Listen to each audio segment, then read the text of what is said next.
خد التشوال جمال، رجعت لكم فيديو جديد. بس قبل ما نبدا الفيديو بتاعنا ما تنسانيش بقى في اللايك والشير والسبسكرايب. توحد الله وتصلي على النبي مش التحدي بتاعنا في المتابعه بنهايه السنه نوصل الفيديو ده لكام؟ لاكبر عدد من اللايكات. ويلا نبدا الفيديو بتاعنا. هنبدا الفيديو النهارده بغيابات الاهلي، غيابات بيراميدز والزمالك قدام النادي الاهلي. طب تعالى اقول لك سريعا مين الغيابات ومين اللي محتمل يغيبوا في ماتش النادي الاهلي.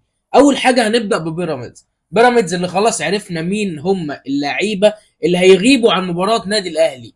اول لاعب هو مروان حمدي. هتقول لي مروان حمدي لاعب مش مهم؟ هقول لك ما هو في ظل الاداء اللي فيستون مايلي بيقدمه، وشفنا طبعا ماتش الزمالك فيستون مايلي ما كانش بيلعب كوره، ودي حاجه مطمنانه انا في ماتش بيراميدز والاهلي.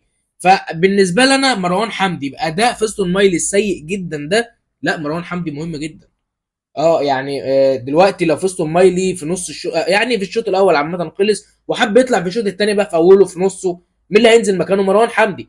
كده انت احسن حاجه اللي انت هتدنك معتمد طول ال 90 دقيقه على فيستون مايلي، ودي حاجه مطمناني في الماتش دوت. طيب اللاعب اللي بعده مين؟ احمد سامي. احمد سامي من المدافعين الاساسيين في نادي بيراميدز، ومدافع قوي جدا جسمانيا وبدنيا وكل حاجه.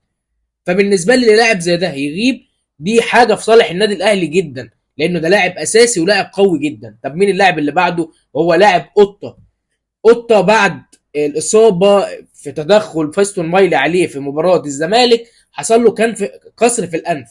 فبالنسبه لي برضه قطه لاعب مهم ولاعب اساسي. غيابه في ماتش بيراميدز والاهلي غياب مؤثر جدا على نادي بيراميدز. هينزل مكان وليد الكارتي، بس قطه لاعب مهم جدا في منظومه نادي بيراميدز. طيب اللاعب اللي بعده مين؟ مصطفى فتحي.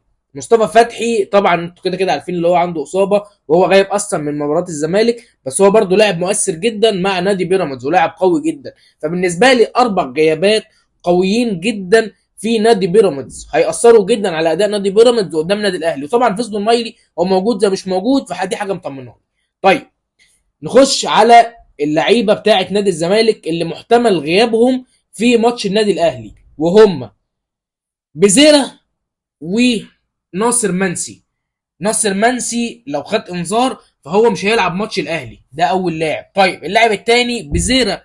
بزيرة بقلع الفانيلا قدام نادي بيراميدز هو خد انذار، فمحتمل ان هو ياخد انذار في ماتش نادي انبي. فطيب لو خد انذار في ماتش نادي انبي مش هيلعب ماتش الاهلي، وده لاعب قوي جدا. يعني تقريبا 50% من قوه هجوم الزمالك في اخوان بزيرة. اخوان بزيرة لو غاب في ماتش النادي الاهلي هيبقى قوه هجوم الزمالك ضعيفه جدا. فدي حاجه كويسه جدا لو بزيرة غاب. فانا بالنسبه لي طبعا كابتن معتمد جمال مش هيعتمد على بزيرة في اليوم ده، وفي الغالب هيلعبوا شوط واحد ده بالكتير قوي يعني. طيب مين غيابات نادي الاهلي قدام نادي بيراميدز؟ وهو حسين الشحات. حسين الشحات طبعا احنا شفنا الماتش اللي فات وفي المباراه الوديه بين الاهلي وزد كان مكسر الدنيا. بس انا عارف ان حسين الشحات خد انذار، خد انذار متعمد عشان يغيب ماتش بيراميدز عشان يلعب ماتش الزمالك، لان لو ما كانش خد الانذار ده وكان خد انذار في ماتش بيراميدز ما كانش يلعب ماتش الزمالك. فانا عارف ومتاكد ان هو متعمد ياخد الانذار ده. طيب طب هل ينفع لو كان ياخد الانذار ده بالنسبه لي او بالنسبه له هو عشان يلحق ماتش الزمالك؟ لان طبعا اللعيبه كلها بتستنى ماتش الزمالك والاهلي بفارغ الصبر طول الموسم. طيب طب دلوقتي تعال بقى نفترض جدول الدوري ونشوف مين اللي لازم يكسب ومين اللي يخسر ومين. اسمح لي اقول لك ان كل الفرق ما ينفعش تضيع نقطه في الاربع مباريات القادمين، لان اي نقطه تضيع دي خساره كبيره جدا للفريق وممكن تغير مراكز. يعني النقطه دي ممكن تضيع مراكز. طيب تعال اقول. اول حاجه هنبدا بنادي الزمالك. نادي الزمالك يجمعوا مباراه قويه مع نادي انبي. نادي انبي تقريبا كان كسبان الزمالك في المرحله الاولى. طيب تعال اقول لك ان نادي الزمالك عنده حاليا 49 نقطه، هو بعيد دلوقتي عن بيراميدز والاهلي. بيراميدز والاهلي 44. طيب دلوقتي نفترض الزمالك كسب انبي، هيبقى بعيد قوي. هيبقى بعيد قوي وبنسبه كبيره الدوري خلص لنادي الزمالك. طيب افرض اتعادل. اتعادل هيبقى عنده 50 نقطه، والاهلي لو كسب بيراميدز هيبقى عنده 47 نقطه، فيروح يكسب الزمالك باذن الله يعني، ودي حاجه طبعا مش محتمله في الوقت اللي احنا بنشوف فيه الاهلي ده. يروح يكسب الزمالك يبقى 50 نقطه، يبقى انا كسبان الزمالك رايح جاي، يبقى الدوري بتاعي. دي في حاله الزمالك اتعادل. طب افرض الزمالك خسر، ودي حاجه تبقى اقوى بكتير قوي النادي الاهلي.